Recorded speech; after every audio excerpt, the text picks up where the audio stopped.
Time is 5:12, and a push this morning from United Nations leaders for countries to address mental health needs during the pandemic.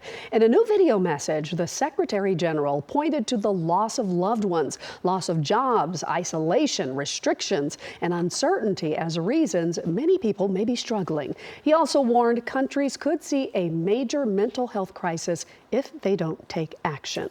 Now we want to stay on that same subject here for a moment because obviously restrictions are easing up, beaches reopening, a lot of people slowly starting to get out more, which does make people happy. But with some, though, it's also raising fears about getting sick once again or raising the risk of exposure. And what's the best way to approach this next phase of the pandemic without feeling overwhelmed? And we've got, once again, Lisa Lichtenstein, licensed marriage and family therapist, joining us now with some guidance and some advice. Thanks for being here yet again.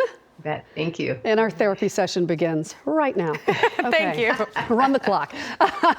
Okay. What can you do if these fearful thoughts are returning as phase 2 is beginning? How do we turn all those what ifs and negative scenarios around so that we feel okay? Yeah.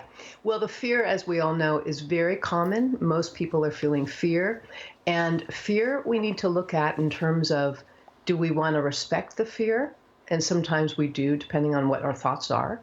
And other times, if you feel like you're being held back by the fear, imagine that you're a potter. You're taking that fear as a piece of clay and throwing it on a potter's wheel. And begin to think of how you can transform that fear. So you want to sculpt it, you want to spin it into taking control, doing everything that you can to be safe. So if you want to go out to a restaurant, for example, you don't want to be held back by your fear, then you want to imagine you're sculpting it into doing everything that you can to stay safe, putting on masks, protective gear, glasses, whatever that might be, to change that fear into control and feeling comfortable as you can.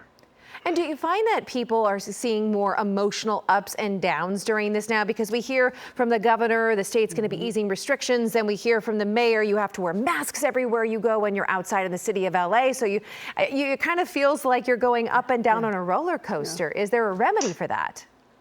Yeah, I mean, I think that people do need to think in terms of what's really best for the individual.